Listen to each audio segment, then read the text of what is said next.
Hello students, आइए देखते हैं पाठ नंबर चतुर्थ पाठ चौथा पाठ का नाम है अहम संगणक अस्मि। मैं एक कंप्यूटर हूँ। इस पाठ में सर्वनाम मम, तव और किम का प्रयोग हुआ है, जबकि उपपद शह, अलंग और विना का प्रयोग हुआ है। जबकि अव्यय नहीं, यदा, तदा, कुत्र, यत्र और तत्र का प्रयोग हुआ है। तो आइए देखते हैं इनके आधार पे इसमें क्या कहा गया है। यहाँ पे संगणक मतलब कंप्यूटर और छात्रों के बीच में वार्तालाप है जो दिखाया गया है। तो कंप्यूटर कहता है, संगणक कहता है भो वो छात्रा श्रुवन्तु श्रुवन्तु, हे छात्र सुनो सुनो। छात्र कहता है सभी छात्र, श्रुत्वा अये कस्य स्वर कः कोऽत्र भो। सभी छात्र देखते हैं इधर और बोलते हैं सुन करके, अरे कौन है, मतलब किसका स्वर है, कः कोऽत्र भो, कौन हम लोगों को बुला रहा है। संगणक कंप्यूटर कहता है भो बालक अहम अत्र अस्मि, अरे छात्र मैं यहाँ हूँ। छात्रा सभी छात्र, दृष्टं निकटे च गत्वा, सभी छात्र उसकी तरफ देखते हैं और उसके नज़दीक जाकर कहते हैं तव नाम किम अस्ति, तुम्हारा नाम क्या है। त्वं कुत्र निवससि, तुम कहाँ रहते हो। संगणक कंप्यूटर कहता है मम नाम संगणक अहम कुत्र निवससि, एषः जटिल प्रश्न अस्ति, अहम गृहे गृहे निवससि। कंप्यूटर कहता है मेरा नाम कंप्यूटर है, मैं कहाँ निवास करता हूँ, यह एक जटिल प्रश्न है। अहम गृहे गृहे निवससि, मैं घर घर में निवास करता हूँ, रहता हूँ। एक छात्र, फिर एक छात्र कहता है नहीं त्वम अत्र विद्यालय निवससि, नहीं तुम यहाँ विद्यालय में रहते हो।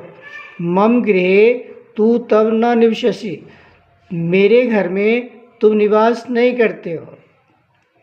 संगणक कंप्यूटर कहता है आम अधुना तव गृहे न निवससि, यदा मया सह तव परिचय भविष्यति तदा तव गृहे अपि भविष्यामि। कंप्यूटर ने कहा हाँ अभी मैं तुम्हारे घर नहीं रहता हूँ, यदा मया जब तुम्हारे साथ मेरा परिचय हो जाएगा, तदा मतलब तब, तब गृहे अपि भविष्यामि, तब तुम्हारे घर में भी रहूँगा। एक छात्र ने कहा सत्यं वदसि, सही बोलते हो। परिचय विना तू गृहे प्रवेश एव भवतु नास्ति, बिना परिचय के तुम घर में प्रवेश नहीं करते हो।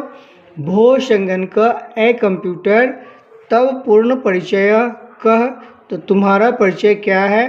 कथम इयं ज्ञातु शक्यते, कहो मैं सुनने को तैयार हूँ।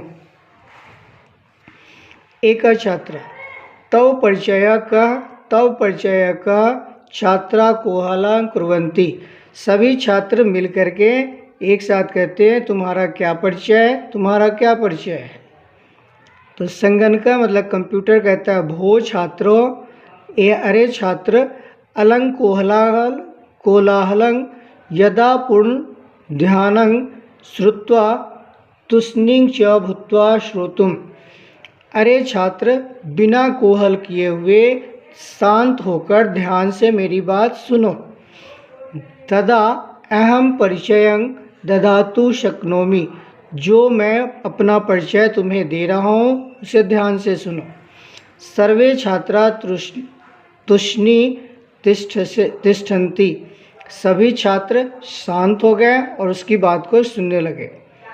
छात्रा ने कहा श्रीमान संगणक महोदय वयं ध्यानेन श्रेयाम। छात्रों ने कहा कि कंप्यूटर महोदय हम सभी ध्यान से आपकी बात सुन रहे हैं।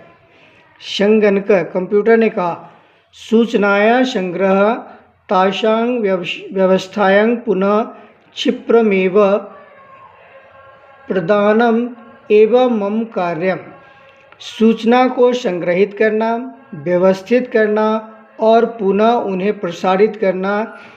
अतः सर्वत्र अहम अपि, इन सभी जगह पे मैं हूँ, मतलब मेरा काम है।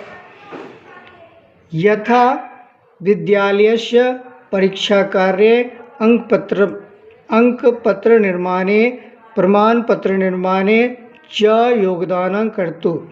यहाँ तक कि मैं परीक्षा भवन में अंक पत्र मतलब मार्कशीट को बनाने में, प्रमाण पत्र मतलब सर्टिफिकेट को बनाने में भी योगदान करता हूँ।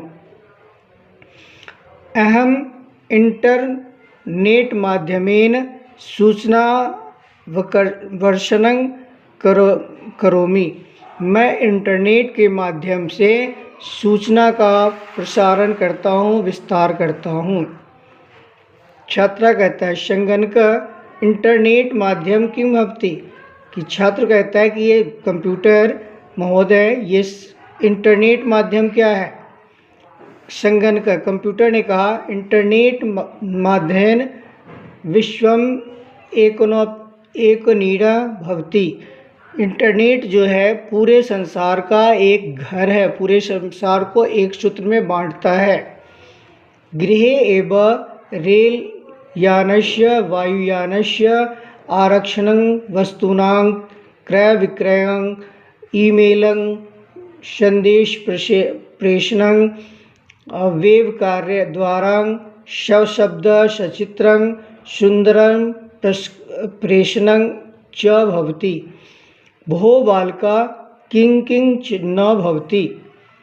कंप्यूटर ने कहा कि इंटरनेट जो एक ऐसा माध्यम है जो पूरे संसार को एक घर के समान है। आप घर में बैठे हुए रेल यात्रा, वायुयान यात्रा का आरक्षण करा सकते हैं, मतलब रिजर्वेशन करा सकते हैं। वस्तु का क्रय विक्रय, ईमेल के द्वारा संदेश भेजना और वेब कार्य के द्वारा सशब्द मतलब संवाद के साथ साथ आवाज़ और चित्र का भी प्रेषण प्रसारण करते हैं। भो बालका, अरे बालको, किं किं न भवति, इंटरनेट के माध्यम से क्या क्या नहीं होता है। निमिष मात्रेण सूचना आयाति आती च, केवल निर्देश मात्र से ही सारे सूचना आ जाते हैं। छात्र ने कहा अहो अद्भुत, अरे ये तो अद्भुत है। अयं इंद्रजाल, यह तो एक जादू है। संगणक कंप्यूटर ने कहा बालका इंटरनेट एवं इंद्रजाल, कि बालक इंटरनेट ही जादू है। अतः मया अहम परिचय अत्यावश्यक, इसलिए मेरे साथ सबका परिचय होना आवश्यक है। सभी बालक एक साथ मिलके, उसके बाद है बालका संगणक परिक्रमांति गायंती च, सभी छात्र मिलकर के कंप्यूटर के चारों तरफ घूम रहे हैं और गा रहे हैं। संगणकस्यम नून तव सुविकाश यत्र तत्र सर्वत्र दृश्यते अहम निशं तव लाश।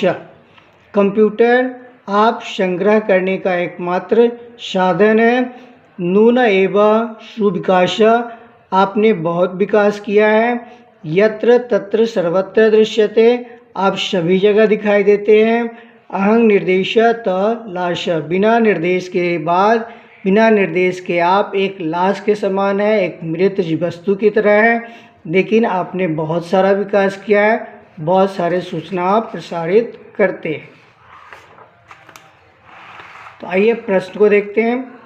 अभ्यास में पहला अभ्यास है क्वेश्चन का, अधोलिखितानां परस्परं मेलन कुरुत। यहाँ पे धातु दिया गया है जिनको उनके तुमुन प्रत्यय से मिलाए गए हैं और इनको मिलाने पे क्या बनता है, इससे मिलाना है।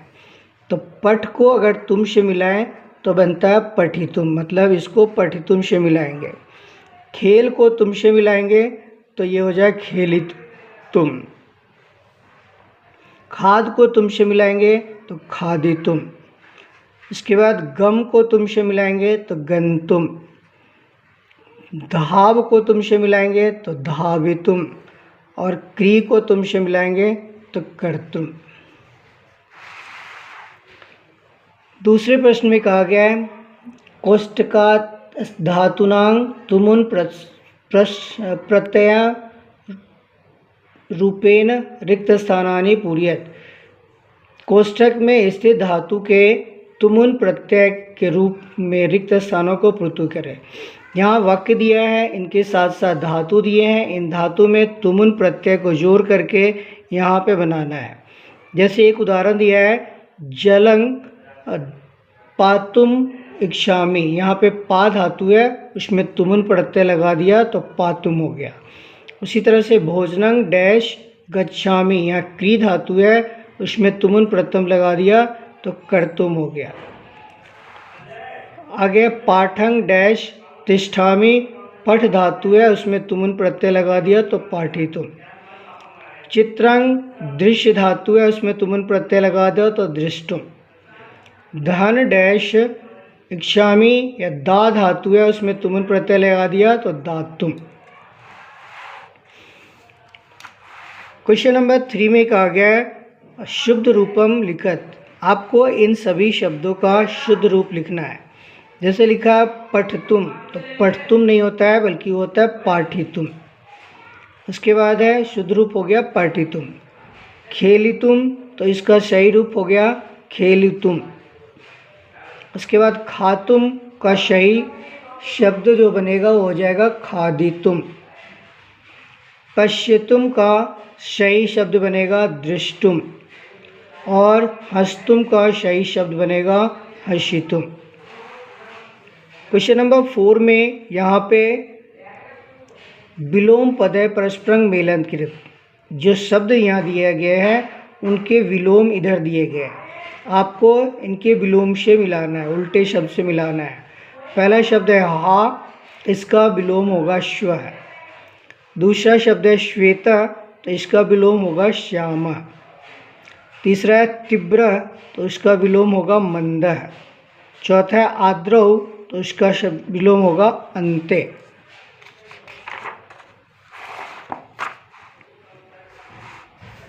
आगे क्वेश्चन में दिया गया है कि कोष्ठक में कुछ शब्द दिए गए हैं, इनमें से 2 तरह के प्रत्यय का प्रयोग हुआ है। कुछ में कत्वा प्रत्यय लगा है, कुछ में तुमुन प्रत्यय लगा है। तो कत्वा प्रत्यय वाले कत्वा प्रत्यय के सामने लिखना है, और तुमुन प्रत्यय वाले तुमुन प्रत्यय में लिखना है। तो पहला पठित्वा, जो कत्वा प्रत्यय में आएगा। उसके बाद है खादित्वा, ये भी कत्वा प्रत्यय में आएगा। पठितुम तुमुन प्रत्यय में आएगा। कर्तुम तुमुन प्रत्यय में आएगा। खादितुम तुमुन प्रत्यय में आएगा। और उसके बाद धावितुम, ये तुमुन प्रत्यय में आएगा। कत्वा कत्वा प्रत्यय में आएगा। पित्वा कत्वा प्रत्यय में आएगा। नेतुम तुमुन प्रत्यय में आएगा। पातुम तुमुन प्रत्यय में आएगा। नित्वा कत्वा प्रत्यय में आएगा। धावित्वा कत्वा प्रत्यय में आएगा। उसके बाद गंतुम, ये तुमुन प्रत्यय में आएगा। और कृत्वा कत्वा प्रत्यय के साथ आएगा। उसके बाद लास्ट प्रश्न में है यहाँ पे दत्तेन शब्देन रिक्त स्थानानि पूरयेत्। जो शब्द दिया गया है इनसे आपको खाली जगह को पूर्ण करना है। तब नाम डैश अस्ति, तो इसमें आएगा किम, कि तब नाम किम अस्ति। दूसरा है अये डैश स्वर, तो अये कस्य स्वर, यह किसका स्वर है, यहाँ पे कस्य आ जाएगा। तीसरा है त्वम डैश निवससि, तुम कहाँ रहते हो, तो कुत्र आ जाएगा। और डैश को अत्र वो, कौन बुला रहा है, तो यहाँ पे कह आ जाएगा। तो इस तरह से पार्ट 4 कंप्लीट हुआ।